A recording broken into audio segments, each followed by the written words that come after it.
Good evening, नमस्कार। आप सभी को स्वागत है ग्लोब टीवी प्रेजेंट द आलाप कार्यक्रम में। आज हमारे साथ उपस्थित है शहर के जाने माने संस्था द टीम संघर्ष। हमारे संघर्ष परिवार के सदस्य हमारे साथ उपस्थित है। हम लोग पहले परिचय कर लेंगे, जाएंगे अरिजीत के पास। अरिजीत के रिक्वेस्ट करेंगे कि अपनी टीम के जो महान सदस्य है जो हमारे साथ आज उपस्थित है उनका परिचय हमारे दर्शकों को करा दें। नमस्कार। ग्लोब टीवी झारखंड के हमारे आदरणीय अरूप दा का और सभी साथियों का आज ये गर्व महसूस हो रहा है कि सबसे पहला मंच ऐसा मिला जिस मंच पे पूरे टीम संघर्ष परिवार को आने का मौका मिला। कभी भी हम लोगों ने निजी तौर पर किसी भी प्रोग्राम में शामिल नहीं होते हैं, लेकिन आज ये ग्लोब टीवी का अवसर कहे कि हमें ये मंच प्रदान किया गया और साथ ही साथ आज ये पूरा टीम संघर्ष परिवार के जो फाउंडर जो सदस्य है, सबसे पहले हमारे साथ है मिस्टर कुमारेश हाजरा, ठीक हमारे बगल में है मिस्टर किशोर साहू और हमारे एक तरफ है मिस्टर बिजोन सरकार। कड़ी मेहनत का फल है इन सभी का। और भी ऐसे कई सदस्य हैं, लेकिन ये कोविड के चलते थोड़े कुछ सावधानियों को बरतते हुए आज हम लोग कम सदस्यों के साथ ही यहाँ उपस्थित है, लेकिन ये एक मजबूत कड़ी है। किसी एक के बल पर कोई भी कार्य को करना नामुमकिन है या बहुत ज़्यादा दिन तक वो टिक नहीं सकता। ये एक कर्मठ योद्धाओं का टीम है जिसके चलते आज पूरा टीम संघर्ष परिवार ने झारखंड में एक अलग पहचान बनाई। बहुत बहुत धन्यवाद अरिजीत दा, आप हमारे साथ उपस्थित हैं हमारे ग्लोब टीवी स्टूडियो में। आज जान लेंगे आपसे फ्रंटलाइन वॉरियर के तरह आप जो काम किए कोविड महामारी में, किस तरह का एक्सपीरियंस आपको हुआ है और आपके टीम किस तरह का काम किए हैं। हमारे दर्शक को हम बोलना चाहेंगे कि इन महामारी में जब घर में सब अपने आप को कैद करके रखे थे, द टीम संघर्ष परिवार फ्रंटलाइन वॉरियर के तरह आगे आए और ये पैंडेमिक सिचुएशन में जो काम किए, जो सेवाएं उन्होंने प्रदान किए हमारे जमशेदपुर के जनता को, ग्रामीण क्षेत्र में जाके बढ़ चढ़ के काम किए हैं। कभी अपने प्राण के बारे में सोचे नहीं है। इन महामारी में काम करते हुए काफ़ी सदस्य इनका कोविड से संक्रमित हो गए, लेकिन फिर भी रुके नहीं, एक एक करके ठीक हुए और फिर से आ गए मैदान में, लड़े हैं कोविड से और बचाए लाखों लोगों की प्राण। भोजन से लेकर दवा तक इन्होंने प्रदान किए हैं सभी क्षेत्र में घूम घूम के। जिस क्षेत्र में जाना इंसान के लिए सपना है, उस क्षेत्र में जाके बढ़ चढ़ के काम किए अपने पूरी टीम के साथ। तो हम जान लेंगे अरिजीत से कि उनका टीम किस तरह से काम की है और कितने सदस्य मिलके वो इस काम को अंजाम दिए हैं। अरिजीत, आपसे रिक्वेस्ट है हमारे दर्शकों को बताएं कि किस तरीके से आप काम किए हैं और कितने सदस्य मिलके ये पूरे योजना को आप लोग सार्थक किए हैं। अरूप दा, ये जो महामारी है, भगवान से प्रार्थना करते हैं कि इसका तीसरी लहर जो है ये हम लोगों के सामने ना आए। बहुत ही दुखदाई, पीड़ादायक समय बीता है जिसका भुक्तभोगी हम लोग भी है। 22 मार्च 2020 का वो दिन था जिस समय टीम संघर्ष परिवार रोड में उतरा था। पूरे भारतवर्ष में सिर्फ चर्चा ही हो रहा था कि कोई कोरोना जैसा महामारी एक अपना विकराल रूप ले रहा है। सबसे पहला टीम संघर्ष परिवार ने, क्योंकि उस समय तो इसका निदान किसी को पता नहीं था कि इसका उपचार क्या है, इसका रोकथाम क्या है, इसका प्रिकॉशन क्या है, क्या क्या सावधानी इसको बरता जाए। लेकिन एक जगह था गूगल जो सब कुछ उगल देता है। तुरंत हम लोगों ने उस पर सर्च किया तो सबसे पहला इसमें मास्क, सैनिटाइज़र और सोशल डिस्टेंसिंग के बारे में पता चला।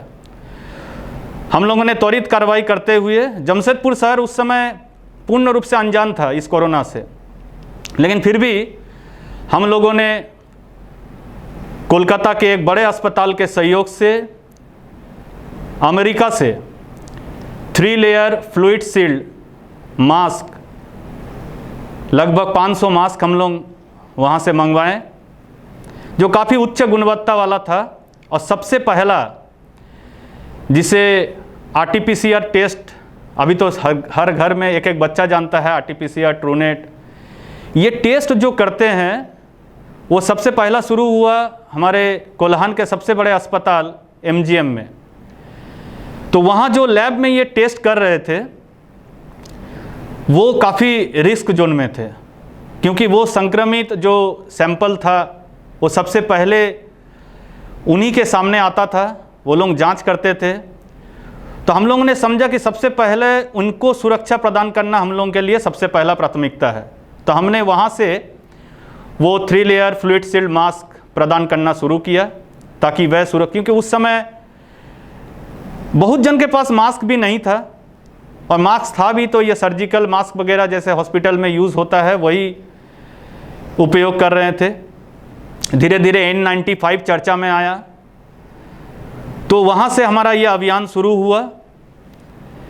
फिर 2-4 दिन में ही पूरे भारतवर्ष में एक लॉकडाउन शब्द आया। हम लोगों ने तो पहला बार अपने जीवन में ये लॉकडाउन शब्द सुना था, पूर्ण लॉकडाउन। टीम संघर्ष परिवार ने त्वरित कार्रवाई करते हुए इस लॉकडाउन में जो क्या क्या समस्या सामने आ रहा था, एक एक पल, एक एक दिन, सुबह 6 बजे निकलते थे पूरा टीम, रात को 11-12 बज जाता था, कई गाड़ी के साथ पूरा टीम। और जैसे ये लॉकडाउन शुरू हुआ, क्योंकि हम लोग शुरू से ही रक्तदान को लेकर, रक्त से लेकर आज करीब 28 सालों से जुड़े हुए हैं, तो लॉकडाउन लगने का वजह से सबसे पहला असर दिखा ब्लड बैंक के ऊपर, क्योंकि लोगों का घर से निकलना बंद हो गया। जो अस्पताल में इलाजरत मरीज है, उनको जब ब्लड का रिक्वायरमेंट आया तब ब्लड डोनेट करने वाला नहीं था। ये एक बहुत बड़ा समस्या जमशेदपुर शहर में दिखा। लेकिन हम लोग तो हमेशा गर्व के साथ कहते हैं कि हम लोग जमशेदपुर वासी हैं। जमशेदपुर के लोग इतने जागरूक हैं कि उनके कानों तक खाली खबर पहुंचने का देर रहता था। हम लोगों ने एक अभियान शुरू किया। ये नहीं सोचा कि हमारे परिवार के जो लोग हैं, हम जैसे रोड पर निकल रहे हैं काम करने, हमारे परिवार के ऊपर क्या बीतेगा, हो सकता है हम संक्रमित होकर।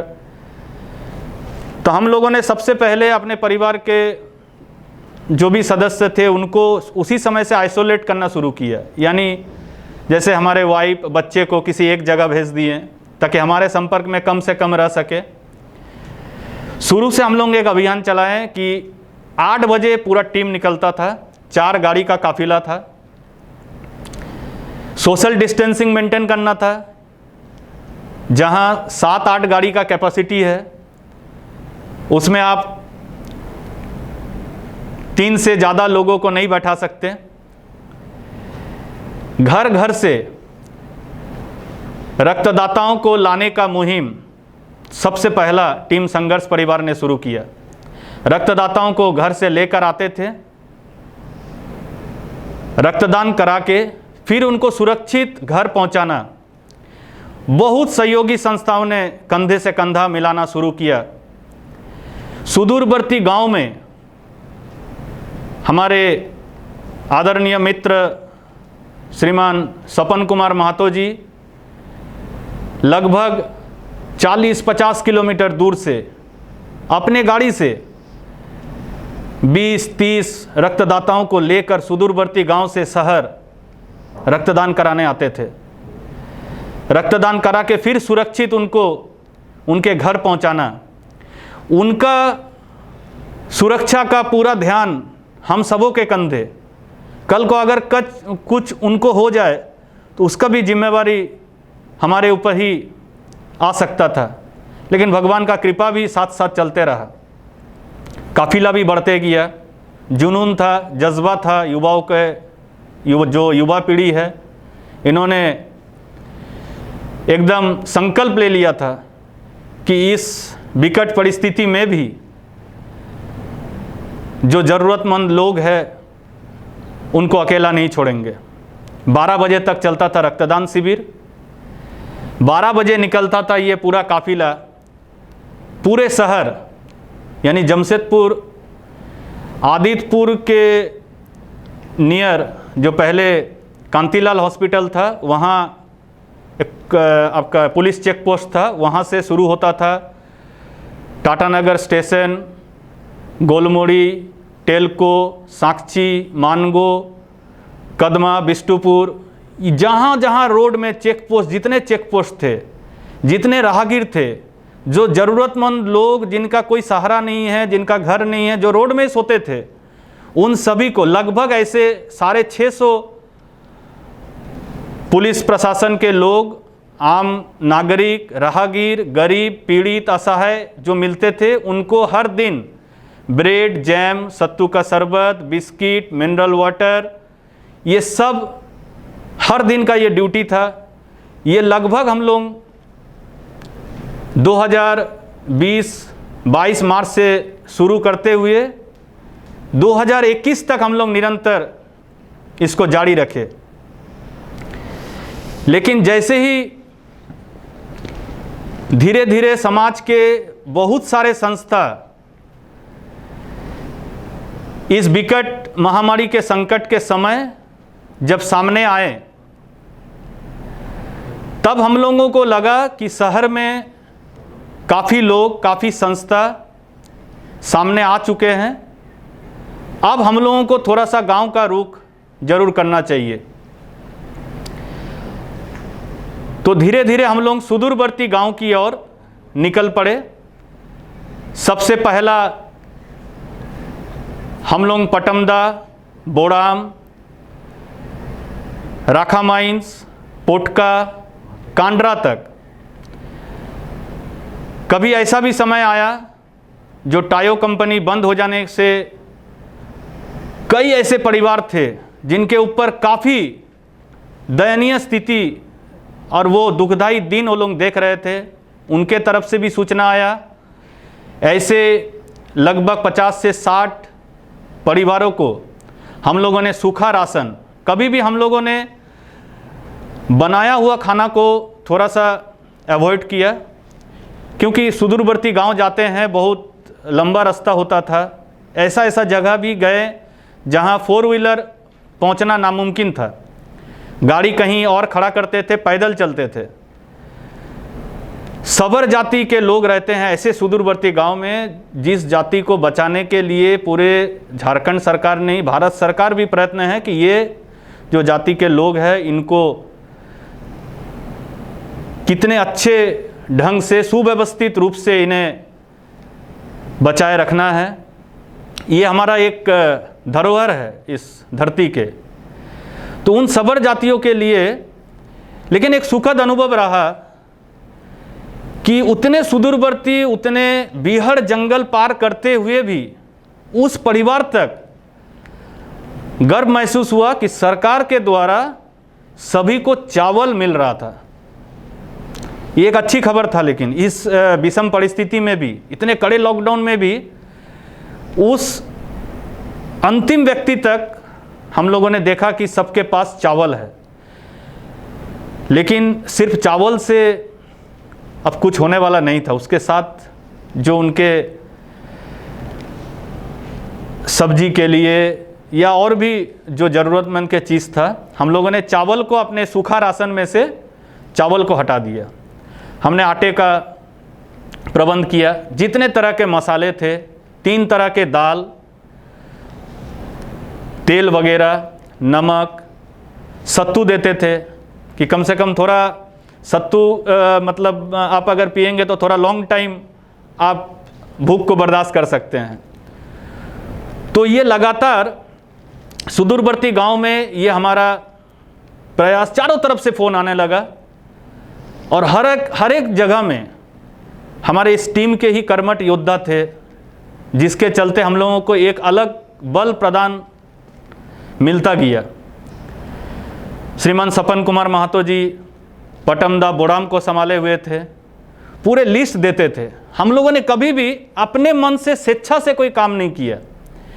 क्योंकि कल को लोग ये नहीं कहे कि आपने कहाँ किन ज़रूरतमंद को दिया, तो इनके लिए उस लोकल एक गार्जियन बना दिए कि इनके देखरेख में, क्योंकि उनको जितना उस जगह के बारे में मालूम है उस तरह से हम लोग उस जगह के बारे में अनजान थे। तो वो सभी लोग एक लिस्ट बनाते थे कि यहाँ इतने पीड़ित परिवार है, सबसे पहले इनको मिलना चाहिए, उनके फ़ोन नंबर, वो लिस्ट आता था। और हम लोग कहते थे कि देखिए जितना लिस्ट अगर आप भेजते हैं तो उससे कुछ ज़्यादा, क्योंकि हमारे पास भी उतना साधन होना चाहिए ले जाने का, क्योंकि क्विंटल से क्विंटल सामान जाता था, उतने गाड़ी भी, और हम लोग भी उतना स्टैब्लिश नहीं है कि बहुत बड़ा कोई संस्था नहीं है। मतलब हम लोग तुरंत इनिशिएट करते हैं कि कल हमको क्या काम करना है, आज रात को हम लोग डिसाइड करते थे, सारा सामान को इकट्ठा करना पड़ता था, ये लड़के लोग सब पूरा सब मिल के उसको पैकिंग करते थे। तो ये एक एक जगह से हम लोग को वो सारा लिस्ट मिलते रहता था। फिर हम लोग बंगाल उड़ीसा बॉर्डर, लोग फंसे हुए थे लॉकडाउन के कारण, कोई बंगाल के लोग झारखंड में है, उड़ीसा के लोग झारखंड में है, या झारखंड के लोग उड़ीसा में बंगाल में फंसे हुए हैं, उन तक भी हम लोगों ने सूखा राशन दिया। क्योंकि जहाँ सूखा राशन मिला तो उन लोगों ने तुरंत, हम लोग देखते थे, क्योंकि हफ्ता में एक एक जगह में हम लोग 2 दिन जाते थे और वो भी निरंतर, कभी भी रुके नहीं। तो उन लोग वहाँ ईंटा लगा के, चूल्हा बना के, वो लोग खाना बनाने का देखते थे कि वो लोग साधन अपना बना लिए हैं, खाली सूखा राशन मिलने का देरी था। तो धीरे धीरे हम लोग राखा माइंस होते हुए पोटका से खबर आने लगा। पोटका में बहुत ही आदरणीय समाज सेवी श्रीमान मास्टर जी के रूप में बहुत वहाँ प्रचलित है, निखिल मंडल सर, इतने उम्र में भी जन जन तक वहाँ पहुँचा। लोकल विधायक सभी ने भरपूर साथ दिया, हर जगह का। ये नहीं देखा कि कोई संस्था आ रहा है, उनके साथ कैसे हम लोग तालमेल बना के काम करेंगे। जो सरकार में है वो भी पूर्ण रूप से साथ दिया, जो सरकार में नहीं है, यही परंपरा, यही जो रीत है झारखंड का, ये काम करने में हम लोगों को एक शक्ति मिलता चला गया। बीच बीच में खबर आया कि टाटानगर रेलवे स्टेशन में जो कुली लोग हैं, बहुत ही दयनीय स्थिति, एक एक दिन गुजारना मुश्किल था उन सभी के लिए। ऐसे ही जितने भी सोशल मीडिया से लोग जुड़े हुए हैं, चाहे वो प्रिंट हो, इलेक्ट्रॉनिक मीडिया हो, उन सब से भी हम लोगों के पास रिक्वेस्ट आता था, एक भी सूखा राशन इस परिवार ने, या किसी के पास ये अधिकार नहीं था कि आप अपने मन से किसी को दे सके, जब तक आपके पास कोई सूचना ना आए। तो ये सूचना देने वाला काम किया ये print and electronic media. Field में सबसे ज़्यादा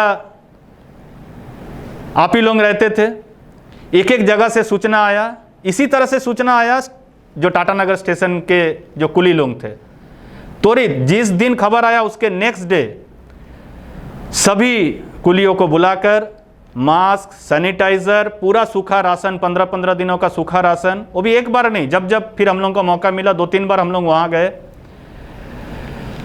ये सारा काम करते करते जमशेदपुर शहर में यह महामारी एक विकराल रूप ले चुका था। 2 बर्निंग घाट हम लोग के जमशेदपुर में है, एक स्वर्ण रेखा बर्निंग घाट, एक पार्वती घाट, और भी जो अन्य समाज से हैं उन लोगों के वहाँ भी। तो स्वर्ण रेखा बर्निंग घाट से हम लोगों के पास रिक्वेस्ट आया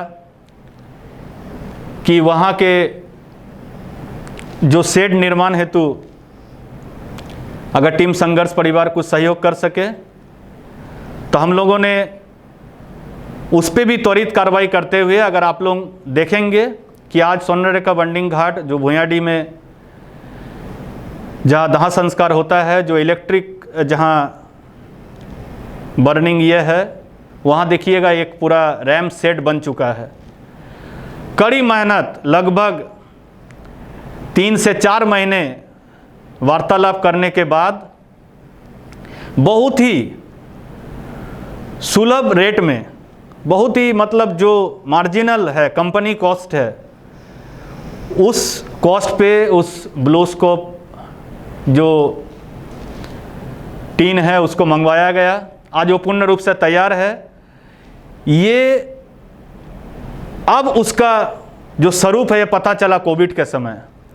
एक एक दिन में 40-50 लोगों का बॉडी वहाँ पहुँचता था, और जिस तरह से बरसात का मौसम भी था तो वो सारे बॉडी वो पानी में भीग सकते थे। लेकिन आज शेड बन जाने के वजह से आज वो सभी सुरक्षित थे। ने अंतिम संस्कार भी सबका बहुत ही सादगी के साथ संपन्न हुआ। महामारी के इस विकट रूप में बहुत सारे सहयोगी संस्था है। सिर्फ टीम संघर्ष नहीं, साल में लगभग टीम संघर्ष तो अपने 3,500 से 4,000 यूनिट रक्त इकट्ठा करके जमशेदपुर ब्लड बैंक को सुपुर्द करता ही है। टीम संघर्ष सहयोगी संस्था बनकर, क्योंकि हम लोग बने ही हैं सभी के दुख के साथी। हम लोग बार बार ये चीज़ दोहराते हैं कि हमें सुख में याद मत कीजिए, लेकिन दुख के दिन में ज़रूर इस परिवार को याद कीजिए, तो हम लोग ज़रूर आपके कंधे को मजबूती प्रदान करेंगे। तभी आज सोच लीजिए कि साल में लगभग 70 ब्लड डोनेशन कैंप टीम संघर्ष परिवार के द्वारा शहर से लेकर सुदूरवर्ती गांव तक, और सारे कीर्तिमान झारखंड बिहार में सारे कीर्तिमान टीम संघर्ष परिवार के संस्था जो भी सहयोगी संस्था है उन सबका जरूर आज हम चाहेंगे कि उनका भी लोग नाम जाने। आदित्यपुर के संस्था उद्गम ने इतिहास रचा। 8 घंटे का शिविर में जहां लोग एक समय 50 यूनिट रक्तदान के लिए सोचते थे, 1302 यूनिट झारखंड बिहार में सबसे बृहत्तम रिकॉर्ड बना। 3 दिन के अंतराल में देखिए लोग कैसे जागरूक है। इस शहर में जन्म लेना ही हम लोगों के लिए गर्व का बात है। 3 दिन के अंतराल में 3 किलोमीटर के अंतराल में फिर 1162 यूनिट, 1 महीना में 4,000 यूनिट का रक्तदान। तो कोविड के समय लोग कितना साथ दिया हर एक मामले में। और आज लगभग साल में पूरे लॉकडाउन होते हुए हम तो मतलब बार बार ये रिक्वेस्ट कर रहे, भगवान से प्रार्थना करते हैं कि ये दिन दोबारा किसी को देखना नहीं मिले। बहुत, क्योंकि हम लोग का आंख में अब वो आंसू भी नहीं है, वो आंसू भी सूख चुका है, इतना वो दृश्य देख चुके हैं। लेकिन इस लॉकडाउन के बावजूद भी शहर के रक्तदाताओं ने, सभी संस्था ने मिलकर जिस पैमाने पर रक्तदान का सिलसिला शुरू किया है, ये लॉकडाउन के पहले भी ऐसा जज्बा नहीं देखने को मिला था। आज लगभग हम लोग साल में 10,000 यूनिट पार कर चुके हैं इस पूरे लॉकडाउन में। लोग तब, यानी लोग इस तरह से सामने आए अपना जीवन को दांव पे लगाकर दूसरे का जीवन बचाने के लिए, कि हमारा जीवन अगर चला जाए, हम लोग तो लौट के भी आए हैं, जीवन तो ऊपर वाला ने एक बार बुला भी लिया था, लेकिन कुछ काम बाकी है इसीलिए फिर से दोबारा भेज दिया। और निरंतर 11वां दिन में ही ऊपर वाले ने बोला आपको 14 दिन का भी टाइम नहीं दिया था, कि 14 दिन के बाद लोग बोल रहे थे कि 1 महीना 2 महीना रेस्ट लेना है। हम लोगों को तो 11 दिन में नेगेटिव करके फिर से भेजा। और संकल्प सब पूरा टीम संघर्ष परिवार ने लिया है कि जब तक ये महामारी पूर्ण रूप से सरकार के द्वारा ये घोषित नहीं हो जाता कि ये समाप्त हो चुका है, तब तक टीम संघर्ष परिवार हारेगा नहीं। ये जितने योद्धा है ये भी हारेगा नहीं। और भी बहुत योद्धा हैं जो अभी भी हो सकता है कहीं ना कहीं कुछ समाज में काम कर रहा है, तो हम ग्रैंड सैल्यूट भी करते हैं अभी सभी हमारे योद्धाओं को। और इस बीच में, इस पूरे लॉकडाउन में आप लोग एक बहुत बड़ा घटना के बारे में भी सुने होंगे। एक छोटा सा बच्चा 11 साल उम्र जो टैगोर एकेडमी में पढ़ता था, इलेक्ट्रिक करंट के चपेट में आने से उसके दोनों हाथ गंवाने पड़ा। तो वो एक परिवार जो माता पिता है उनके लिए वो कितना दुखदाई होगा, क्या बीता होगा। एक तो कोरोना का चपेट, कोरोना का मार, एक जो रोजी रोटी का साधन, क्योंकि बहुत सारे लोग बैठ चुके थे कंपनी से, बहुतों का नौकरी चला गया। खुदकुशी का देख रहे हैं, हर दिन खुदकुशी बढ़ते चला गया, लोग कर्ज लेके कर्ज में डूब गए। इस बीच में अगर परिवार का कोई एक छोटा सा नन्हा बच्चा का दोनों हाथ गंवाना पड़े, जैसे ही उसका सूचना हम लोगों के पास आया, हम लोगों ने त्वरित कार्रवाई करते हुए उस बच्चे के परिवार से लोगों से मिले, सहायता जो भी सहायता राशि देना था उनके हाथ पे सुपुर्द किया। उनको आगे किस तरह से आर्टिफिशियल जो हैंड है वो कैसे प्रदान हो। हम लोगों के साथ इस कोविड के समय जुड़े सीआरपीएफ से संबंध रखने वाले डॉक्टर विजय मोहन सिंह जी, काफ़ी अनुभवी डॉक्टर, जिनका पूरा कोविड केयर यूनिट एमजीएम का जिम्मेवारी उन्हीं को सौंपा गया। आज वो बच्चा भी सारे वो जो हाथ लगाने का उनका था उसका भी लगभग प्रोसेस कंप्लीट की और है। जैसे जैसे ये कोरोना का लहर बढ़ रहा था, फिर एक जगह से सूचना आया, क्योंकि कोई भी अस्पताल में एक बेड खाली नहीं था। सुबह से लेकर रात तक हम लोग एक एक मरीज के लिए रात 8 बजे, सुबह 7 बजे से लेकर रात 8, 9, 11 बजे तक खड़े रहते थे हॉस्पिटल के बाहर कि कब इनको भर्ती कराया जाए, उनको एडमिट कराते थे। इस बीच में बहुत अच्छा पहल, देखिए यही जमशेदपुर शहर का खूबसूरती है कि सेंट्रल गुरुद्वारा प्रबंधक कमेटी की ओर से हम लोगों के पास फिर एक रिक्वेस्ट आया कि एक कोविड केयर सेंटर खोलने का साक्षी गुरुद्वारा प्रीमिसेस में। फिर हम पीछे नहीं हटे, तुरंत कार्रवाई करते हुए वहाँ कैसे क्या व्यवस्था करना है, वहाँ के प्रधान से मिलकर बहुत सुंदर 10 बेड का कोविड केयर सेंटर खोल दिए। जैसा जो भी दिशा निर्देश दिया गया था भरपूर पालन किया। उच्च गुणवत्ता वाला भोजन, डॉक्टर्स अवेलेबल रहा, दवा निःशुल्क रहा। करीब 100 जो पॉजिटिव मरीज थे वो वहाँ भर्ती हुए और सभी स्वस्थ होकर घर वापस गए। तो ये सब सुनहरा अवसर मिला जमशेदपुर के लोगों को ये सेवा देने का। लेकिन ये सब काम करते करते एक झटका हम लोगों को भी लगा, कुछ अपने भी सेवा करते करते हम लोगों को अलविदा कह गए।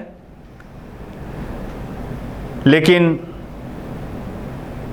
आशा करते हैं कि आप जिस तरह से ये कोरोना का लहर थोड़ा सा धीमा हुआ है, पूर्ण रूप से ख़त्म तो नहीं हुआ, लेकिन आने वाला दिन सबके लिए सुखद हो। तीसरी लहर सिर्फ कागज़ में ही रहे तो सबके लिए अच्छा रहेगा। और सभी का मंगल कामना के लिए हम पूरे टीम संघर्ष परिवार की ओर से ये शुभकामनाएं हैं। जैसे कि आप लोग देख रहे हैं कि हमारे इस कार्यक्रम में हम लोग उन सभी संस्थाओं को आपके सामने लेके आ रहे हैं जो इन कठिन परिस्थिति में आगे आके काम किए। जहां वोट मांगने वाले घर में सो गए, ऐसे संस्था, ऐसे फ्रंटलाइन वॉरियर सामने आके प्राण बचाने के लिए अपने प्राण को दांव में लगा दिए। द टीम संघर्ष ऐसा एक संस्था है जो सिर्फ अकेले नहीं, पूरे संस्थाओं जितने भी जमशेदपुर में संस्था है उनके साथ में मिल के कंधे से कंधा मिला के कोरोना से फाइट करने के लिए आगे आए। मैं अरिजीत दा के बारे में और एक ख़ास बात बता दूं कि अरिजीत दा अपने टीम के लिए जितना आगे आके काम करते हैं, दूसरे टीम के लिए भी उतना ही मेहनत करते हैं। काफ़ी टीमों में वो खुद से जाके उनके मदद करते हैं कि वो कैसे काम करेंगे, उनको मार्गदर्शन कराते हैं, उनका एक्सपीरियंस उनसे शेयर करते हैं। जब कोरोना महामारी में हम अपने को खो रहे थे। बहुत दुख की बात है, जो अपने कुछ सदस्य जो हमारे साथ में थे, काम करते थे, वो आज हमारे बीच में नहीं है। हमारे ग्लोब टीवी के सदस्य श्री असीम दत्ता जी आज हमारे साथ में नहीं हैं। उनका एक चाह था कि द टीम संघर्ष के जो भी मेंबर है वो हमारे ग्लोब टीवी में आए और उनसे एक हम वार्तालाप करें और दुनिया का सामने उनका ये कार्य, महान कार्य को दर्शाए। आज उसी उनके ही सपनों को हम लोग पूरा कर रहे हैं। इस बीच अपने घर के लोग को भी हम लोग खोए हैं। उस समय कोई नहीं था, ना कोई नेता, ना कोई जो वोट मांगने के लिए उस समय आगे रहते हैं, वो लोग पीछे रहता था, ना किसी को दिखाई भी दिया। ये संस्था, ऐसे कई संस्था है जमशेदपुर के जो योद्धा के रूप में निरंतर काम किए और हमारे जमशेदपुर के सभी हॉस्पिटल के सामने कोई ना कोई सदस्य मिलते ही थे, कोई ना कोई संस्था का। कभी कोई भोजन देते, कभी कोई मेडिसिन प्राप्त कराते। हम सभी दर्शकों को से बोलना चाहेंगे कि इन संस्थाओं को ज़्यादा से ज़्यादा सहयोग करें। इनके हौसला अफजाई के लिए आप इनसे कांटेक्ट करें, इनको बधाई दें।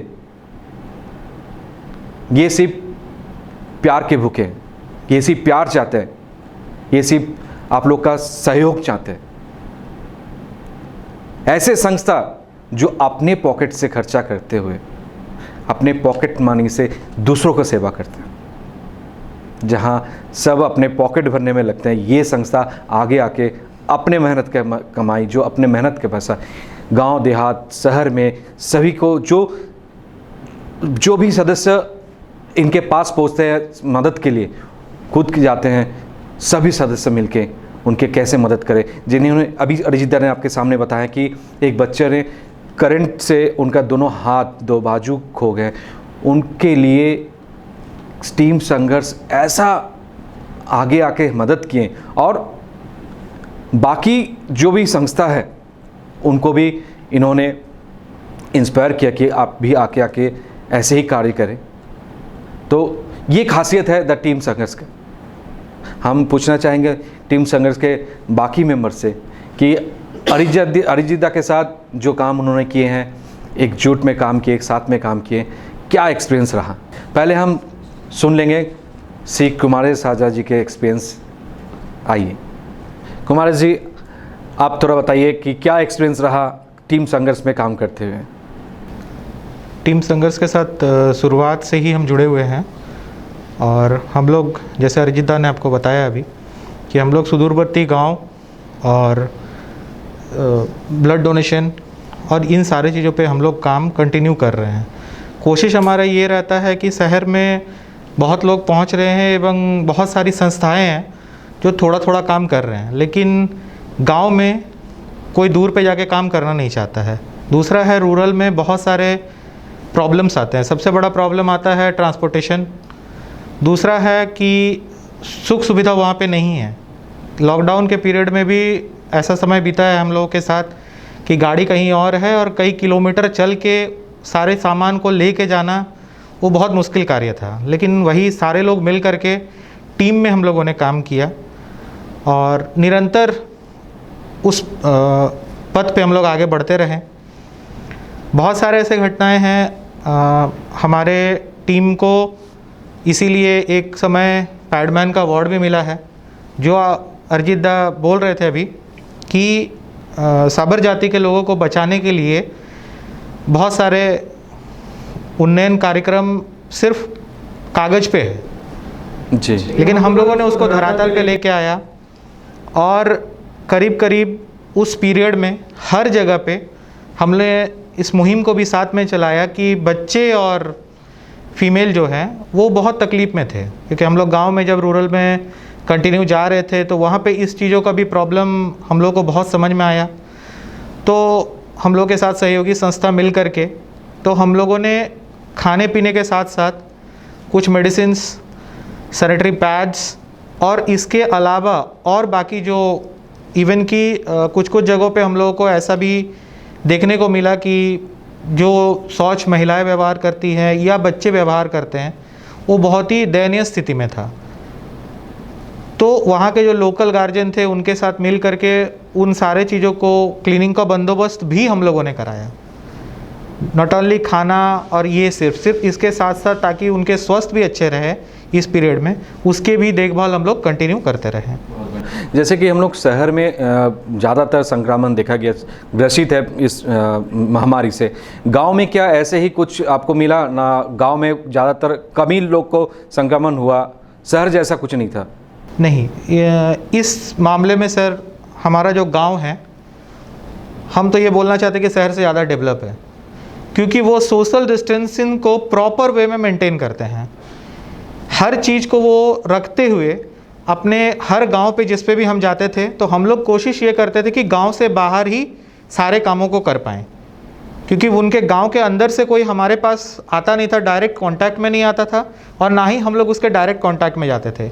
हम लोग एक कम्युनिकेशन पॉइंट हम लोग रखते थे जो कि जस्ट गांव से बाहर होता था, ताकि हम जिस स्थिति में जा रहे हैं तो वहाँ पे बाहर से किसी को भी वो अलाउड नहीं करते हैं। इवन आज भी गांव में अगर आप चले जाते हैं किसी भी गांव में, वो आपको घुसने नहीं देते हैं। और ये सबसे अच्छी बात है कि जिसके वजह से वहाँ संक्रमण बहुत ही कम है। इसके साथ साथ लाइफस्टाइल भी है, उनका लाइफस्टाइल जो दिनचर्या है वो काफ़ी हेल्दी है और नेचुरल चीज़ों को वो कंज्यूम करते हैं। वो एक पॉइंट है। Very good. काफ़ी गांव में जैसे कि हम लोग को सुनने मिला है, जो अभी कोविड में जब सभी संस्थाएं गांव-गांव घूम रहे थे तभी पता चला कि बहुत सारा गांव ऐसे भी है जहां भी आज भी बिजली नहीं है। क्या आप लोग को ऐसा कोई गांव मिला है? ऐसा गांव है जो कि बिजली क्या, मैं तो आपको बताया कि रास्ता का नामो निशान नहीं है। करीब 3 किलोमीटर, 4 किलोमीटर, 5 किलोमीटर हम लोगों को सामान को कंधों पे लेके टीम गई है। तो जो बेसिक मूलभूत जो चीज़ होते हैं उससे भी बहुत सारे अछूता है। इसके लिए कोई ज़रूरी नहीं है कि आपको जमशेदपुर से आपको 40-50 किलोमीटर जाना है। अगर आप थोड़ा नियर में भी चले जाते हैं, आपको बहुत सारे ऐसे जगह है विदिन 15 किलोमीटर के 18 किलोमीटर के रेंज में बहुत सारे जगह है जो कि मूलभूत सुविधाओं से वंचित है। इसी माध्यम से हम लोग, जैसे आज हम लोग कार्यक्रम जो भी कर रहे हैं, इन सभी बिंदुओं पे इसलिए बात किया जा रहा है कि हमारे चैनल के माध्यम से सभी दर्शक देखें और जानें कि ऐसे भी गांव हैं जहां पे जो प्रॉपर फैसिलिटीज़ है वो आज भी उपलब्ध नहीं है। तो इस विषय में अगर सभी कार्य करें, हमारे जो भी पदाधिकारी है, प्रशासनिक पदाधिकारी है, जो भी हमारे सरकार के लोग हमारी इस प्रोग्राम को देख रहे हैं, कि इस गांव के बारे में सोचे ताकि वहाँ भी उन्नति हो और सारी सुविधा उन्हें मिले। जब हम एक स्वच्छ संसार, एक डेवलपमेंट जो हम लोग बोल रहे हैं, जो डेवलपमेंट हम लोग चाहिए सभी को मिले, सभी सुखी रहे और हमारे झारखंड एक एडवांस झारखंड बने, ताकि पूरा दुनिया जो आज नाम करते हैं हमारे झारखंड के इन योद्धाओं के बारे में, हमारे कलाकार के बारे में, हमारे जो टैलेंट है झारखंड के बारे में पूरे दुनिया में फैल रहे हैं। तो अगर इस सुविधा के बारे में भी हम सोचें और हमारे जो आला अधिकारी है जो इस बारे में देखें, तो हम लोग इन गाँव का भी डेवलपमेंट कर सकते हैं। जो सोच के बारे, जो इन संस्था, ये जो आज इन छोटे मोटे संस्था जो बढ़ चढ़ के काम कर रहे हैं, इन विषय में सोच रहे हैं, अगर एक साथ में सब मिलकर सोचे और इस विषय में कार्य करें तो हमारे झारखंड भी एक उज्जवल झारखंड, एक स्वस्थ झारखंड, एक सुंदर झारखंड बन जाए। सो प्लीज़ इस विषय में सभी सोचें और हम लोग इस विषय में काम करें तो हमारे जो प्रोग्राम है ये सार्थक होगा।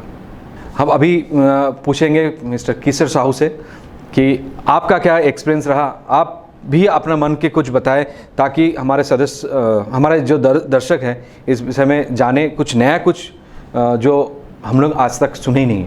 और आप लोग से इसलिए पूछा जा रहा है कि आप लोग जैसा काम शायद ही कुछ कोई कर पाएँ, आज तक किए हैं। इन कोर जो विलेज है उसमें जाके आप लोग काम किए हैं और इतना बड़ा काम किए, तो कुछ एक्सपीरियंस आपके भी हमारे दर्शकों को बताइए। कोरोना एक ऐसी बीमारी निकली जिससे पूरा वर्ल्ड परेशान हैं, जिसका दवाई आज तक सही से नहीं निकला है। लेकिन इसमें कोरोना में सबसे ज़्यादा मिडिल क्लास इफेक्टेड हुए हैं। मिडिल क्लास पे ऐसा भी आदमी है जिसके पास आय का जरिया उनका समाप्त हो चुका था, लेकिन वो किसी के सामने जाके बोलने नहीं सक रहा कि मेरे घर पे अन्न नहीं है, लेकिन किसी के माध्यम से कहीं पे भी पता चल रहा था। तो हम लोग टीम संघर्ष के द्वारा उनके यहाँ राशन पहुँचाने का, क्योंकि वो अपने आप में सामने आने में शर्म महसूस कर रहे थे। ऐसा भी कुछ आदमी है मिडिल क्लास पे, जिसमें कोरोना में हम टीम संघर्ष वैसे आदमी को किसी के द्वारा भी हम लोग पता करके उसके यहाँ राशन पहुँचाए हैं। शहर से ज़्यादा इफेक्टेड गाँव पे रहा है। गांव पे ऐसा है कि उन लोग का डेली वेजेज पे वाले हैं, कमाने खाने वाले, खेती की भी उतनी आमदनी नहीं है कि मान लीजिए सब्जी बेचने वाला है, धान, उन लोग का भी पूरा इफेक्टेड रहा है। ऐसा सुदूर इलाका में भी हम लोग टीम संघर्ष के द्वारा जाके वहाँ पे पूरा वहाँ से लोकल आदमी के थ्रू हम लोग पूरा वहाँ राशन पहुँचाने का, सूखा राशन पहुँचाने का काम किए हैं। और सही बात बोले हैं कि इस जो कोरोना महामारी में सबसे ज़्यादा अगर कोई इफ़ेक्टेड हुआ है तो मिडिल क्लास, क्योंकि ना वो दे सकता है ना वो ले सकता है। इन परिस्थिति में काफ़ी जो घर हैं, हमने काफ़ी लोगों के माध्यम से और हमारे जो भी रिपोर्टर्स है जो हमारे शहर में घूमते हैं उनके माध्यम से पता चला है कि ऐसे भी परिवार है जो खुल के बोल नहीं पाते थे कि मेरे घर में आज खाना नहीं है। आज बहुत सारे परिवार को ऐसी संस्था ने मदद की है। काफ़ी संस्था है जो निरंतर 100 दिन तक भोजन प्राप्त कराए सभी अपने अंचल के लोगों को, जो भी पीड़ित थे, जो भी इस संक्रमण से ग्रसित थे, उनको तो दिया ही दिया गया है। काफ़ी ऐसे लोग भी थे जो अपने घर का परिस्थिति बोल नहीं पाते थे, उनके सीक्रेट तरीके से लाइक रात के अंधेरे में जाके उनको कच्चा राशन एवं भोजन प्राप्त कराते थे। तो मैं दिल से शुक्रिया अदा करना चाहता हूँ इन सभी संस्था को, नमन करता हूँ इन सभी संस्था को, और इनके जैसे योद्धा, इनके जैसे हीरोज़ हमारे दुनिया में पैदा हो और इन्हें सच्चा हीरो का दर्जा मिले, ये मैं चाहता हूँ, क्योंकि ऐसा काम एक संस्था ही कर सकते हैं, जिनको शहर में कोविड के पहले शायद कोई नहीं पहचानते थे कि कौन संस्था है, क्या करना है। एक कोविड में जो संस्था ने काम किया है, इन सभी संस्था ने जो काम किए हैं, सभी इन संस्थाओं को दिल से प्रणाम करते हैं, दिल से नमन करते हैं। किसी का मेडिसिन ज़रूरत हो घर तक मेडिसिन पहुंचाए, किनका राशन ज़रूरत हो घर तक राशन पहुंचाए। ब्लड तो इन्होंने बताने का बात ही नहीं है। टीम संघर्ष जो ब्लड डोनेशन का इन महामारी के जो घर से निकल नहीं रहे थे उनको कन्विंस किए, बाकी संस्थाओं के साथ में मिल के उनको ब्लड बैंक तक लाए हैं और आने जाने का फैसिलिटीज़ भी उन्होंने दिए। तो बहुत बहुत शुक्रिया आप लोगों को, आप बहुत बहुत धन्यवाद जो महान रूप से आप लोग आए हैं और हमारे पूरे स्टेट को लाइक जमशेदपुर से लेके पूरे झारखंड का कोने कोने तक ऐसी संस्थाएं काम किए हैं।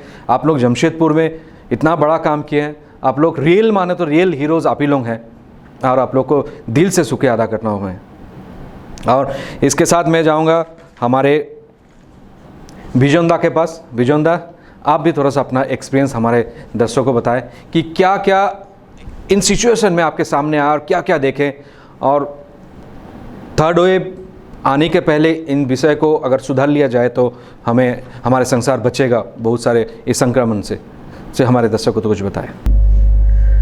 सबसे पहले आप लोगों को इस चैनल को धन्यवाद। और सबसे पहले कि जो थर्ड वेव जो आने वाला है, ये जो बच्चे लोग हैं वो वैक्सीनेशन के लिए पूरा तैयारी कर चुका है, तैयारी करना भी होगा।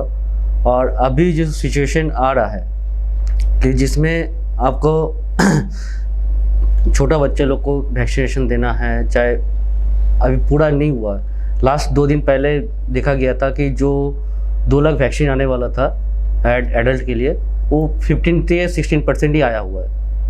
अभी भी कंटिन्यू उसको 2 दिन 3 दिन अल्टरनेट करके वैक्सीन आ रहा है, जा रहा है। तो इसमें कम से कम सुदूरवर्ती इलाका में और ज़्यादा चाहिए, और लोकल में और ज़्यादा इसको सेंटर बना के घर घर तक उसको वैक्सीनेशन देना होगा।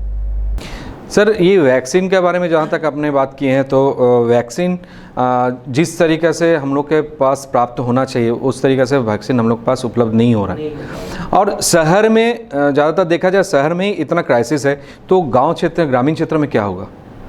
देखिए, यहाँ जो स्लॉट अभी गवर्नमेंट जो लगा के रखा है कि स्लॉट के लिए, तो स्लॉट अभी नहीं मिल पा रहा किसी को भी। और गवर्नमेंट कब कब स्लॉट देता है, ग्रामीण एरिया में कोई एंड्रॉयड मोबाइल चाहे बड़ा मोबाइल है नहीं, कि उन लोग स्लॉट बुक कैसे करें।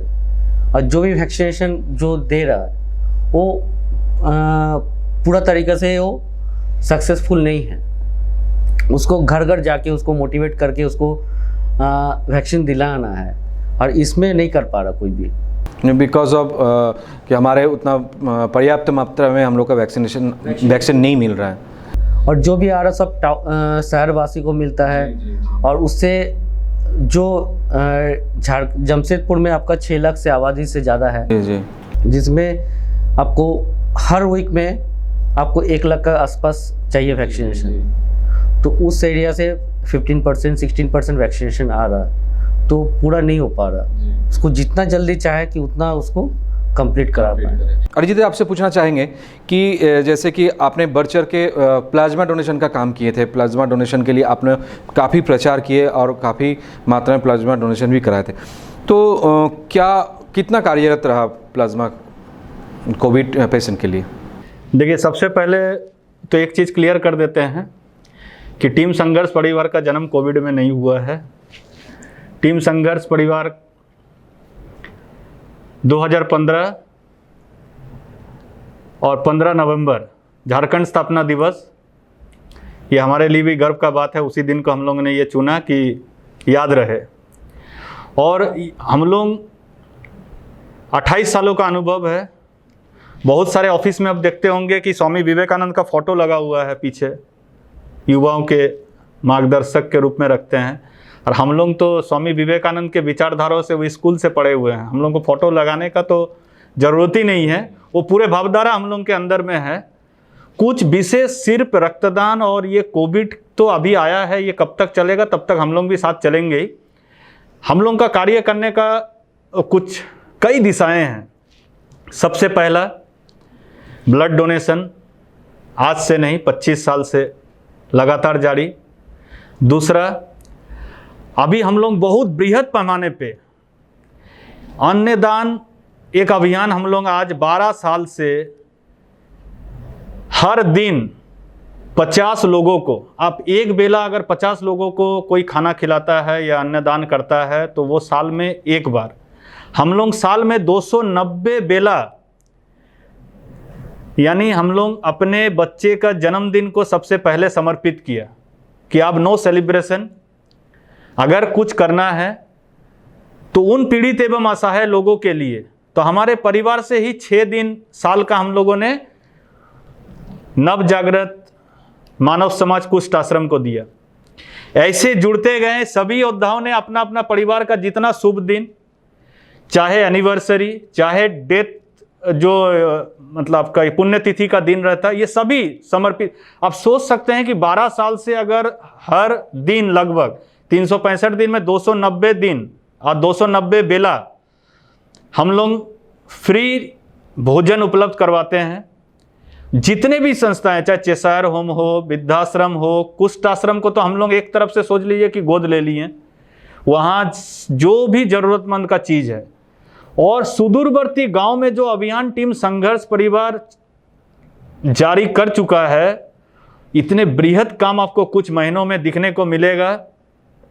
इतना सुकून का हम लोग उस दिन समझेंगे कि हम लोग का इंसान रूप में जन्म लेना सार्थक हो गया। सबसे पहला, बहुत करीब 8-9 साल पहले दैनिक भास्कर में आप देखिए, हम लोग को बोलते हुए भी आज झिझक हो रहा है कि कितना हम लोग अभी पीछे है पूरे विश्व में, कि महामारी का समय वो गांव में वो तस्वीर आया था कि अभी भी महिलाएं लोग, जिसको हम लोग पुआल वगैरह बोलते हैं, वो यूज़ करता था, कपड़े यूज़ करते थे। तो ये हम लोगों के लिए बहुत शर्मनाक बात है। उस समय से हम लोग ये मुहिम अपने में शामिल कर लिए थे कि अब अगर घर घर जाके लोग आधार कार्ड बना सकता है, तो हम लोग घर घर जाकर सैनिटरी पैड क्यों नहीं प्रदान कर सकते? अगर जज्बा होगा तो सैनिटरी वेंडिंग मशीन इंस्टॉल क्यों नहीं कर सकते? हम लोगों ने कई दोस्तों के सहयोग से अभी तो बृहद पैमाने पे बहुत सारे गांव में, पूरा जमशेदपुर के सराउंडिंग जितने एरिया है, आपका जो नाम आएगा वो सब एरिया में काम हो रहा है। सब जगह सैनिटरी वेंडिंग मशीन हम लोग इंस्टॉल किए। एक बात टोकेंगे आपको सर, अरिजीत दा, इतना जो काम आप कर रहे हैं, किस तरह का मदद आपको मिलता है सरकार से? देखिए, हम लोग ये तो संकल्प लिया, संघर्ष, इसीलिए तो नाम रखा है संघर्ष, संघर्ष करके ही करना है। सरकार अपने स्तर से जिस तरह से काम, हमको सरकार से ना कोई गिला शिकवा है, ना कभी था, ना कभी आगे रहेगा, क्योंकि सरकार का एक अपना रणनीति अलग है। हम लोग इंसान अगर चाह लेगा ना, तो अपने समाज, अपने मोहल्ला में बहुत कुछ कर सकता है। क्योंकि हम लोग तो इतना मतलब स्वार्थी हो गए हैं ना, कि हम अपने और अपने परिवार, ठीक है ना, ये छोड़ के हम लोग आगे का, अगल बगल का सोचना बहुत हद तक कम कर दिए हैं। लेकिन अच्छे लोगों का अभी भी कमी नहीं है। अगर कुछ ऐसे सोच वाले लोग हैं, तो उस सोच में से बहुत अच्छे लोग भी निकल के आते हैं, जिसके चलते ही कई ऐसे गांवों में हम लोग विजिट किए जिस स्कूल में 500 550 लड़की पढ़ती थी। सोचिए कि उस स्कूल में एक टॉयलेट नहीं है, अब वो लड़की जाएगी कहाँ?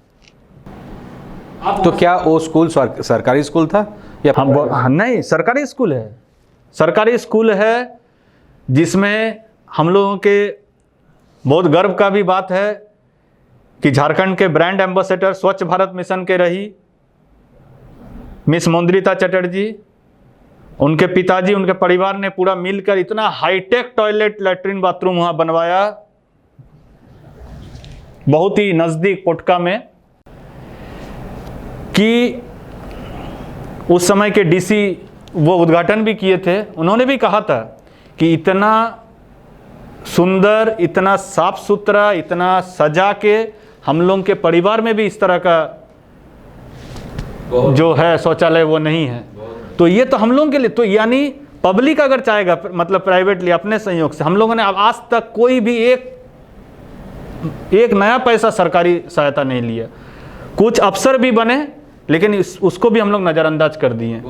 जैसे कि हम लोग इसे हम लोग तारीफ ही करेंगे, क्योंकि टैक्स पेड करने के बाद भी, इतने सारे टैक्सेस जो भी पेड करते हैं, उसके बाद भी अपने पैसे से सरकारी स्कूल में हाईटेक टॉयलेट बना देना, ये बहुत ही काबिल तारीफ़ है। अभी कुछ और कंपनियों के वजह से, अभी कुछ दिन बाद आप लोगों को सबको ये सूचित होगा, करीब 4 स्कूल में हाईटेक टॉयलेट गर्ल्स के लिए, जेंट्स का तो कभी, वो भी सरकारी स्कूल ही है, सब सरकारी स्कूल है। माइनॉरिटीज़ जो स्कूल है वो है, उनमें हाईटेक टॉयलेट, 100 लीटर का वाटर जो कूलिंग ये है, जो गर्मी में आपको ठंडा पानी और ठंडा में आप कूलिंग को बंद कर दीजिए, वो पूरे पाइपलाइन में कनेक्ट रहेगा, तो ठंडा पानी भी मिलता रहेगा। सैनिटरी वेंडिंग मशीन, 10,000 करके सैनिटरी पैड, जब आपको खाली होगा फिर उसको रिफिलिंग करने का, पूरा सौंदर्यकरण का, स्कूल में पूरा पेड़ पौधा लगाने का कार्य, नव जागृत मानव समाज कुष्ठ आश्रम का पूरा नवीनीकरण, बोड़ाम में एक सबर जाति के ज़्यादातर बच्चे वो स्कूल में पढ़ते हैं, उस स्कूल को भी हम लोगों ने गोद लिया है, बहुत ही माली हालत था, उस स्कूल को भी विकसित करने का काम बहुत जल्दी इसका भी पूरा होने जा रहा है। लगभग इतने काम करने के लिए चाहे कोई भी सरकार रहे, उसको भी थोड़ा सा, सर सरकार कहता आधा काम आप ही लोग कर दे रहे हैं। सरकार में तो जो भी है वो भी इंसानी है, किसी ना किसी कारणवश कहीं रोक टोक हो जाने की वजह से बहुत सारे ऐसे कानून आ जाते हैं, जिसके चलते हो सकता है पूरा काम ज़मीनी स्तर पर नहीं दिखता है। तो हम सरकार विरोधी नहीं है, लेकिन संस्था अगर चाहेगा, इंसान अगर चाहेगा, तो कोई भी काम नामुमकिन भी। नहीं, हम लोग कोई भी सरकार का विरोध नहीं कर रहे हैं। क्या ये नज़रअंदाज नहीं है कि एक स्कूल बन रहा है और उसमें हमारे जो बच्चे कौन सा टॉयलेट यूज़ करेंगे, कहाँ जाएंगे, इसके बारे में नहीं सोचे? नहीं, ये तो बहुत पहले से सोचना चाहिए था कि अगर आप लड़के, आप सोचिए ना, लड़के लोगों को कहाँ दिक्कत है? कोई दिक्कत नहीं है, कहीं कोई दिक्कत नहीं, कोई चीज़ में दिक्कत नहीं। वो कुछ जो लड़के लोग कुछ भी करे वो सब जो मतलब आपका पाप है वो माफ़ है। लेकिन लड़की लोग जाए तो कहाँ जाए? आप ही सोचिए ना, आप स्कूल में, हम लोग स्कूल में मतलब जब विजिट में जाते थे, आप सोचिए कि वहाँ से कोई लड़की जा रही है शौच करने, आप वो सीन देख सकते हैं कि आपके घर में अगर मेरी माँ अगर सोच लीजिए कि शौच करने बाहर जा रहा है, तो वो दिन देखना से अच्छा है कि ये दुनिया में नहीं रहे हम लोग। अगर हर एक कोई अगर इस तरह से थोड़ा सा कदम उठा ले, बहुत बड़ा चीज़ नहीं है, संकल्प लेना होगा। लेकिन हम संकल्प के साथ अगर कोई भी चीज़ आप संकल्प लेंगे कि हमको ये काम करना है, तो वो नामुमकिन भी नहीं है और होकर भी रहेगा। और आने वाले 3-4 महीनों में ये पूरे सराउंडिंग में ऐसा काम दिखेगा आपको कि सरकार को भी फिर उस समय मजबूर होना पड़ेगा कि हाँ, ऐसे संस्था के चलते जमशेदपुर शहर भी ऐसे कई संस्था है जो इस तरह का काम के चलते आज सरकार को मजबूती मिल रहा है। आपको बता रहा हूँ जी, जो यही मैं बोलने जा रहा था कि इन संस्थाओं के कारण से ही हमारे सरकार आज निश्चिंत बैठे हैं, क्योंकि जो काम उनसे नहीं हो रहा, नहीं कर पा रहे, वो तो संस्था ने करके निकल जा रहे हैं। आज इस विषय में, जिस विषय में आप लोग सोच रहे हैं, काम कर रहे हैं और काम करके इतना आगे लेके आए हैं, बहुत सारे डेवलपमेंट का काम आप लोगों ने किया है, आप जैसे संस्थाओं ने किए हैं, तो सरकार तो निश्चिंत रहेगा ही। और जहाँ तक आप एक चीज़ पूछे प्लाज्मा डोनेशन के लिए, तो आप कहीं कोई मंदिर में जाके प्रार्थना या दुआ मांगते हैं, अगर आपका हो गया तो उस मंदिर पे आप चढ़ावा और बढ़ा देते कि यहाँ मेरा काम हो गया। तो जिसका हुआ उसके लिए प्लाज्मा वरदान साबित हुआ। लेकिन जमशेदपुर ब्लड बैंक के थ्रू जितना जन का प्लाज्मा का रिक्वायरमेंट आया, सभी को, एक भी ऐसा आदमी नहीं है जिनको प्लाज्मा नहीं मिला। और बहुत सारे ऐसे लोग हैं इससे संतुष्ट हुए कि प्लाज्मा के वजह से इनका जीवन बचा। भले जो भी गाइडलाइन आया था, गाइडलाइन जो आया आपको, जब आप उस विषय में काम कर रहे थे और देख रहे थे कि इनका इम्प्रूवमेंट हो रहा और इसे प्लाज्मा डोनेशन से कार्यरत है, तो अचानक जो गाइडलाइन आया, तो ये गाइडलाइन आपको नहीं लगता कि अगर ये लोगों का अच्छा नहीं हो रहा है, तो प्लाज्मा इतना डोनेशन हुआ, इतना आपका प्लाज्मा आपने दिए हैं और स्वस्थ के वो किए हैं, सभी पेशेंट ठीक हुआ है, तो अचानक नहीं, असल बात है हम लोग तो मेडिकली नहीं हैं और अधिकृत भी नहीं है इसके बारे में बोलने के लिए, क्योंकि ये जो गाइडलाइन है, ये पूरे विश्व भर में जो गाइडलाइन चला था उसी के आधार पर ये बहुत पहले से ही इसके बारे में विचार हो रहा था कि इस प्लाज्मा डोनेशन को बंद किया जाए। लेकिन जमशेदपुर के लोगों के लिए ये वरदान साबित हुआ था। अच्छा, आपको लगता है, क्या लगता है, मैंने आपका एक्सपीरियंस बताइए कि ये जो महामारी इतना भयंकर रूप लिया है, इसका मूल कारण क्या है? पहले लहर से दूसरा लहर इतना भयावह क्यों, कैसे हुआ? ये तो आम जनमानस के लिए सबसे, हम इसको एकदम नज़रअंदाज कर दिए थे। आज भी आप देखिए कि दूसरा लहर लगभग समाप्त की ओर है, लेकिन फिर भी जिस तरह से लॉकडाउन खुला है, आपको नहीं लग रहा कि कभी यहाँ मतलब भारतवर्ष में कभी कोरोना का कहर था भी। जिस तरह से बाज़ार में आप भीड़ देख रहे हैं, आज भी हम लोग सोच लीजिए, आप लगभग 1.5 साल से ऊपर हो गया है हम लोग को बच्चे, आज 1.5 साल से होने को आया, एक दिन भी घर से नहीं निकला।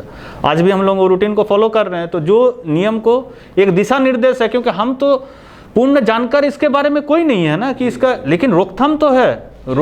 जो भी प्रिकॉशन, सावधानी हटी दुर्घटना घटी, तो जो रोकथाम है उसका तो हम लोग थोड़ा सा कोशिश करेंगे। जैसे कि हम लोग सुन रहे हैं कि हम, जैसे अभी नहीं बोले, ये हमारे साथ चलते रहेगा।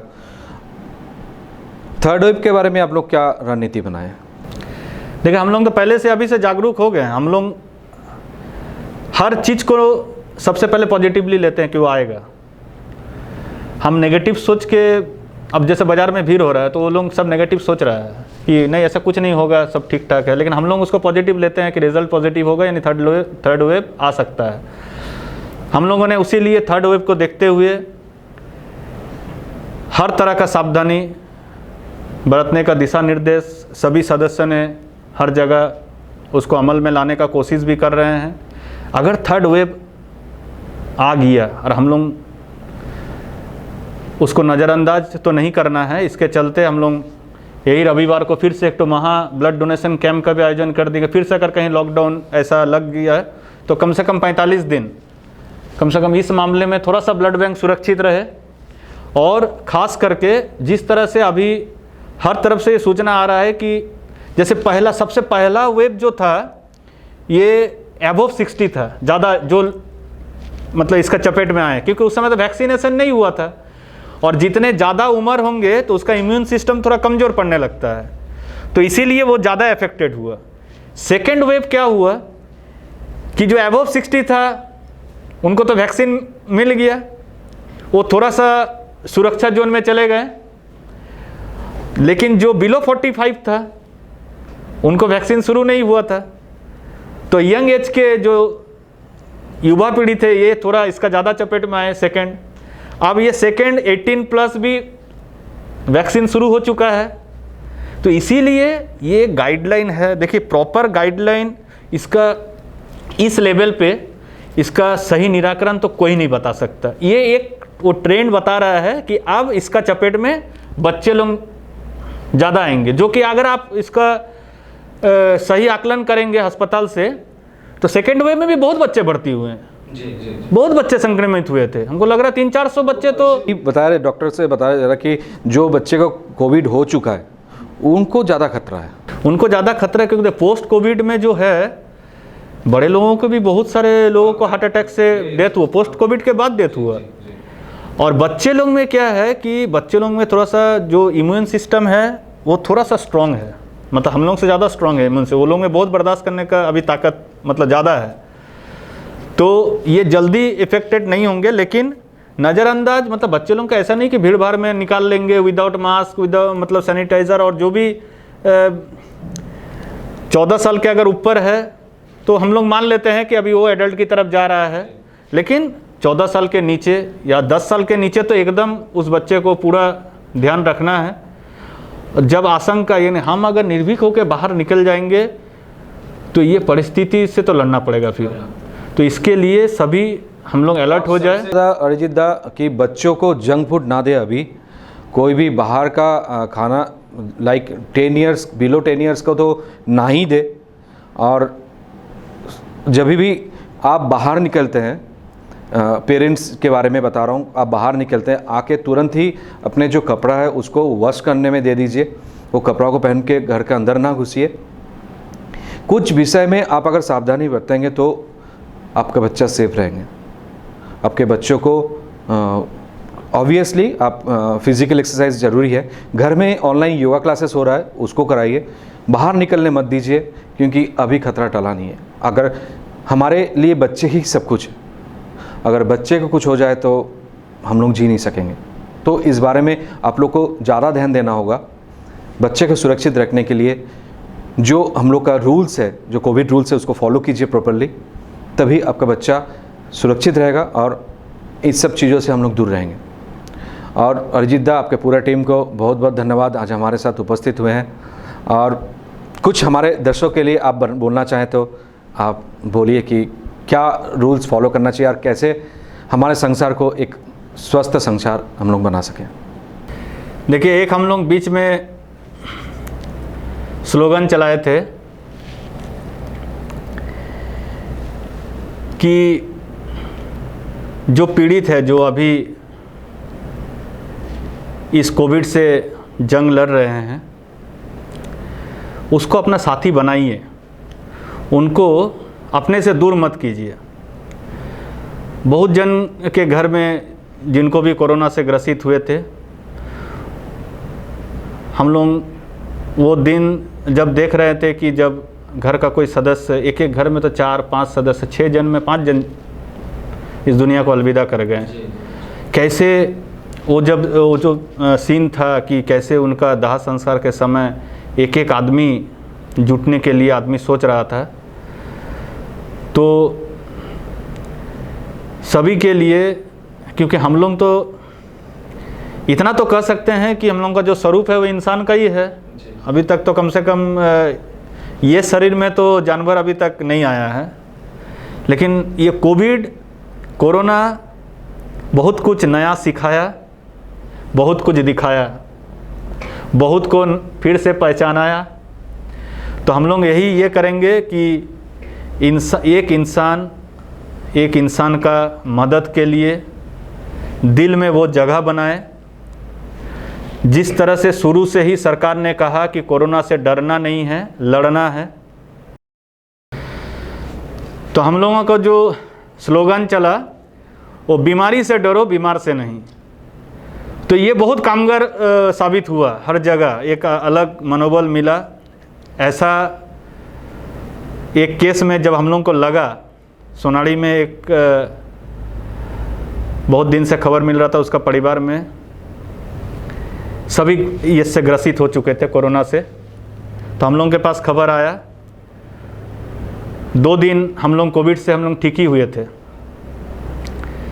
2 दिन से ठीक होने के बाद ही उनके परिवार में आस पड़ोस के लोग तो झांकना छोड़ना छोड़ दीजिए, कोई पूछने वाला नहीं था। उस परिवार के अंदर जाकर सिर्फ ये मास्क के सहारे, क्योंकि हमको जीवन बचाना था, और किसी को जीवन बचाने के लिए जिस तरह से डॉक्टर्स काम कर रहे थे, उस तरह से जान तो एक जन को जान जोखिम में डालना होगा, तभी आप किसी दूसरे तीसरे का जान बचा सकते हैं या बहुत बड़े सर्किल में बचा सकते हैं। तो उस जो ज़रूरतमंद थे उनको भी लाकर हम लोग अस्पताल में भर्ती किए थे। लगभग 29 दिन बाद उनको मेरा दिलो एक तमन्ना था कि उनको सुरक्षा अगर घर हम पहुंचा दिए तो हम लोगों का ये जो इतना बड़ा मेहनत है, चलिए ऊपर वाला के दया से उसको पहुंचाए। तो सभी से हाथ जोड़ विनम्र निवेदन है कि अभी थोड़ा लंबा समय, क्योंकि सबका आर्थिक स्थिति बहुत कमज़ोर हो चुका है, अब वो सहन करने का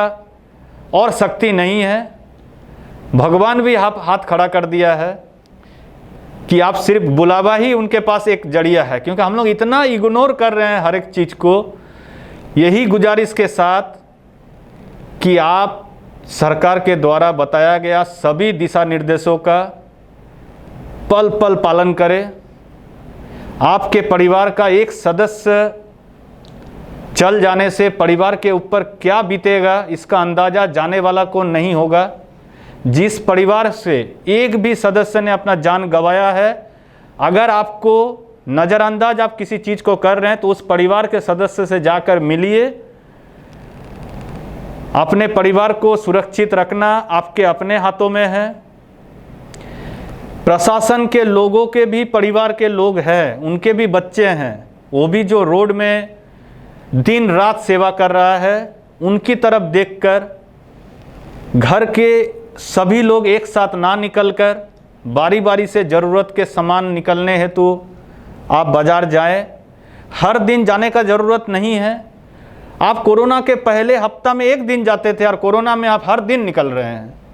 तो आपसे गुजारिश है कि आप पूरे हफ्ते का बाज़ार या 15 दिन का, कई लोग तो महीने भर का राशन, हम मान रहे हैं कि सबका बस का बात नहीं है, क्योंकि इतना बड़ा संकट और सभी रोजगार सबका कमर टूट चुका है।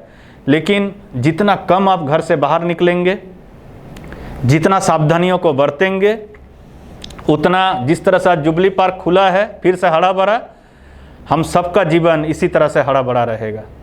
बहुत बहुत धन्यवाद। बहुत बहुत धन्यवाद आप सभी को। मैं सभी दर्शकों को बोलना चाहता हूं कि आप ज़रूर सावधानी बरतें, जो दिशा निर्देश दिया गया है उन पे अमल करें, क्योंकि आप देखें हैं कि महामारी में ऐसा भी परिवार है जो अपने घर के सदस्यों को खोए हैं लेकिन अंतिम संस्कार तक नहीं कर पाए। इन संस्थाओं के लोगों ने जाके उनके अंतिम संस्कार किए। दाह संस्कार में भी कोई उपस्थित न हो पाए। कभी लोग अपने कार्यरत क्षेत्र में जो बाहर काम करते हैं वो बाहर ही रह गए, अपने मम्मी पापा का दाह संस्कार में भी नहीं आ पाए। ऐसे भी परिस्थिति हुआ है कि संस्था के लोग जाके दाह संस्कार किए। उन सभी चीज़ों को याद कीजिए। जो अपने घर के सदस्यों को खोए हैं उनसे पूछिए कि क्या दर्द है उनके दिल में।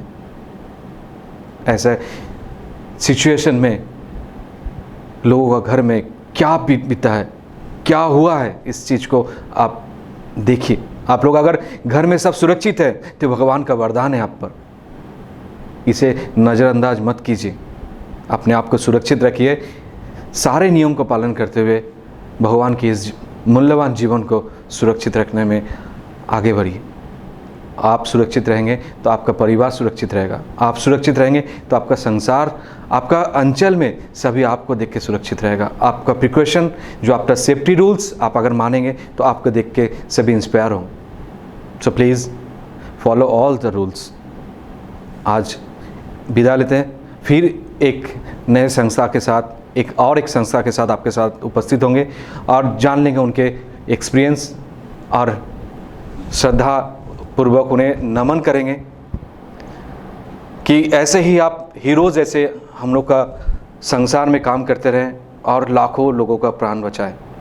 धन्यवाद उन सभी संस्था को और टीम संघर्ष को मैं सर झुका के नमन करता हूं। धन्यवाद।